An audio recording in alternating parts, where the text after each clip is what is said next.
উনি এই প্রথম এলেন? জি, এর আগে জীবনেও দেখিনি। ওই যে দেখেন আসছে, 1 নম্বরের চিটার। বয়স্ক ভদ্রলোক? না না না, আমি তোমার বাবা। পাশে যে ভদ্রলোক বেশি আছে উনি হচ্ছে ফ্রড। আপনি তো ব্যোমকেশ হওয়ার চেষ্টা করুন। নিশ্চয়ই আপনার ওকে চেনেন, তাই না? দেখছো বাবা, এসব ফ্রডদের না থানা একটা লিস্ট থাকে। আচ্ছা, মানে তুমি থানাতে ওর নামে কমপ্লেন করেছো?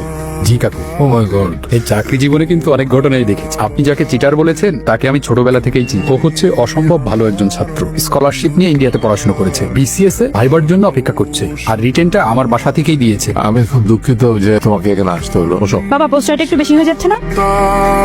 নীল, তুমি যতদিন তোমার বিজনেসটা কমপ্লিট না হয় আমার এখানেই থাকবে, আর আমার কোম্পানিটাকে সাহায্য করবে। কোম্পানিটাকে একটু দাঁড়াতে হবে তো। নীল ও হচ্ছে রিনি, আমার পিএস। আর রিনি হচ্ছে নীল আমার বন্ধুর ছেলে। নীল কালকে থেকে সিইও হিসেবে জয়েন করবে। ওকে স্যার, আমি তো বাসায় যেতে চাই। লিফট নাই তো, পাঁচতলা উঠতে কষ্ট হবে না? খুব জানিস। This is for my butterfly. হাস প্রতিদিন তোর একটা গোলাপ আমার মনটা ভালো করে দেয়। হ্যাঁ ম্যানেজার সাহেব বলেন। চেয়ারম্যান স্যার, একজনকে অফিসে এনেছেন আমাকে দিয়ে। সিওর অ্যাপয়েন্টমেন্ট লেটার টাইপ করাচ্ছে। কি কি হয়েছে? বাবা ওই ধান্দাবাজটাকে অফিসে সিও বানাচ্ছে। তার মানে আমি যা বলেছিলাম তাই ঠিক। তারপর তুই আমাকে বিয়ে করবি? কি? দাঁড়া তিতলি, তুই জানিস কি বলছিস? জানি, যাকে আমি ঘৃণা করি তার সাথে বিয়ের কথা ভাবার আগে আমার সব থেকে ভালো বন্ধুকে বিয়ে করাটা আমার কাছে হ্যাপেন্ড মনে হয়। নীল চৌধুরী আজকে থেকে এই কোম্পানির সিইও, এবং সে যে সকল সিদ্ধান্ত নেবে সেগুলোই হবে চূড়ান্ত। জি sir. Welcome to STA. STA মানে হচ্ছে সাথী তিতলি আসানপুর, যেখান থেকে টি চলে যাচ্ছে। আমি চাই না আমার আন্ডারে কোনো ইনকম্পিটেন্ট সিও কাজ করুক। আমার রেজিগনেশন। এমনিতে কিছুদিন থেকে তুমি ঠিক মতো কোম্পানিকে সময় দিচ্ছ না, তার উপরে I think you need some more experience. আমি তোমার রেজিগনেশন অ্যাকসেপ্ট করে নিলাম।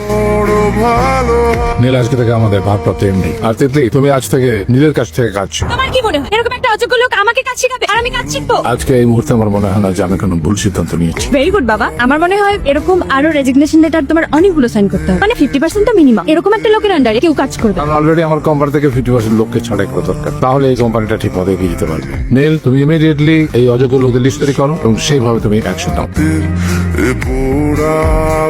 অফিসে জয়েন করে ব্যস্ত হয়ে পড়ো, তুমি তো সময় পেলে না পুরোনো বন্ধু খোঁজ নেওয়ার? কারণ বন্ধুর সাথে তো বন্ধু হিসেবে দেখা হয়নি, হয়েছে বস হিসেবে। ঠিকই বলেছ। আমি বুঝলাম না এসব মানে কি? আমার ক্রেডিট কার্ড কেন ব্লক করা হয়েছে? ওটা আপনার স্যালারি ছিল এমডি সাহেব, আপনি রিজাইন করেছেন, এই স্যালারিটা বন্ধ হয়ে গেছে। I don't care. Right now আমার 5 লাখ টাকা লাগবে। সরি, অফিস থেকে দিয়ে যান। এটা আমার বাবার অফিস, আমি যা ইচ্ছা তাই করতে পারি। সেটা আপনি পারেন, যেহেতু আমার বাবার অফিস না, আমি সবকিছু করতে পারি না। সব চেকগুলি চেয়ারম্যান স্যার শুরু করেন। তা আপনি কি করতে পারেন? আমি আমার স্যালারি থেকে অ্যাডভান্স 50,000 টাকা নিয়ে আপনাকে ধার দিতে পারি। রিনি, জি স্যার। আমার স্যালারি থেকে ম্যাডামকে 50,000 টাকা দিয়ে দিন।